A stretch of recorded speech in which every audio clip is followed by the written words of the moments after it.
as Debbie Harry famously sang way back in the late 70s. Who remembers that corker from the Blonde Bombshell? I know I do. She was fabulous, wasn't she, Debbie Harry?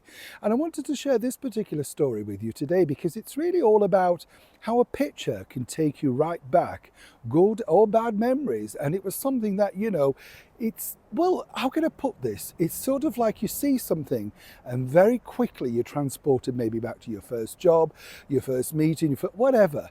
It's all there, isn't it? Encapsulated in an excellent picture. And this is what happened when I saw this picture today. And I hope you don't mind. I just wanted to share it with you. Morning, nice to see you, chums. Thank you for your time today. Welcome one and all brand new subscribers. Lovely to have your company. We'll have a double wave, I can, yes. I've got the stand today. It's a bit safer here at the moment. Yeah, absolutely. But lovely to see you anyway. You know what I mean when you're going through things? We've all done this, haven't we? You start to clear out bits and pieces and you come away and think, do I need this, or what happened to that person? And it's very sad, isn't it, when you find a correspondence or a business card from someone who's no longer with us and you think, life goes on, and that's the thing, isn't it? Life has to go on. The thing about this particular picture, well, it just set me right back to being a 10-year-old almost. The Bon Bon Cafe. Now, what does that mean to anybody around the world? Well, let me explain. You see, the Bon Bon Cafe was at the epicenter of a bus station here in the very heart of Yorkshire at that time. And what was interesting about the Bon Bon Cafe was it was very much a real life on the buses. All the bus conductresses, the clippies as they were called, and then of course the bus drivers used the Bon Bon as their unofficial sort of canteen. You see, Dewsbury bus station wasn't the modernistic thing that it's going to be apparently in the future. In those days, it was a massive interchangeable area. You could get anywhere from, Bradford to Leeds to Ilkley. Everything started, as they did in most towns then, where you could get from somewhere very easily. Dewsbury bus station had this sort of metallic sort of blue, I remember, and it wasn't personally undercover much. It was a bit run down, all that sort of stuff. But the Bon Bon at the end was a shining light.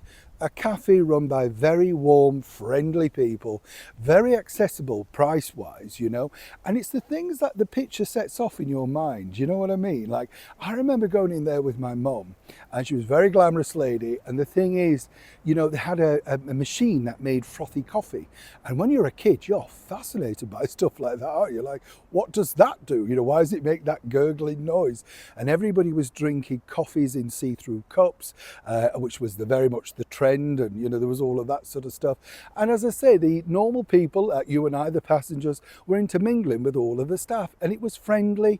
Nobody felt under pressure or worried about somebody marching in with a machete or having a breakdown in the middle because of whatever reasons. It was just a completely warm and different time. But there was a magical thing in the Bon Bon.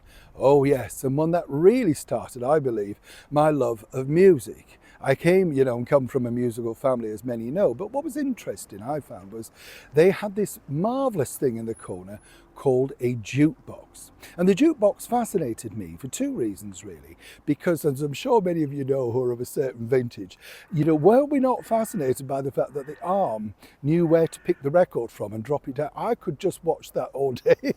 Silly, isn't it, when you look at it, but it was just brilliant. All the records on display. And then every sort of 2 weeks, this was the hook for me.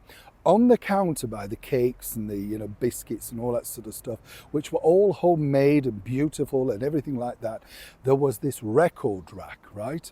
And the record rack had those 7-inch vinyl singles in them with the Pop-X logo. Do you remember those? And you could buy the records that had been in the jukebox from the charts at a reduced rate, so if it was something like 25 pence then, I think it was something like 15 or 12 or something like that, but very, very accessible.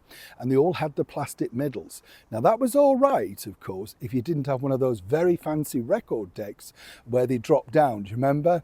And then they started to skid on the turntable.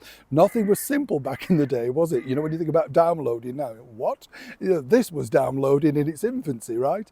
And what was great about that particular time was it was an innocent time. And as I said, you look at that cafe and all the people that went in and all the people that they served, and everybody was happy. And there's no trace of it whatsoever now. And the magical thing is, Fortunately, we have the world of pictures and still people with wonderful memories. And when you look at the buses, you could still jump on the back. People helped you with your pram or your pushchair. There were people out there in a nicer, kinder, gentler world that we're currently not living in. And as I said at the start of this video, it's interesting, isn't it? Because, you know, you hear a song like Debbie Harry, Picture This. You go through something and you find a picture like this. And quite frankly, it takes you right back. Now, you chums, over to you. Is there a picture that sparks something like that up in your memory? A piece of music that each time you hear it, you're transported back to childhood, your first job, your first falling out, maybe your first sort of fashion piece that you bought from Chelsea Girl or Richard Shops. Was there something like that that you instantly know? And I'd love to know those stories. Do share them with the rest of us, because we'd all like to know. But as I said, there's one thing that they can't take away from any of us, and that's our wonderful memories. And each time I look at this picture of the bonbon, I'm thinking of a frothy coffee, oh yes, and a lovely piece of Bakewell slice. Wish we could get that now. What's your story? Neil Sean, Kensington, London.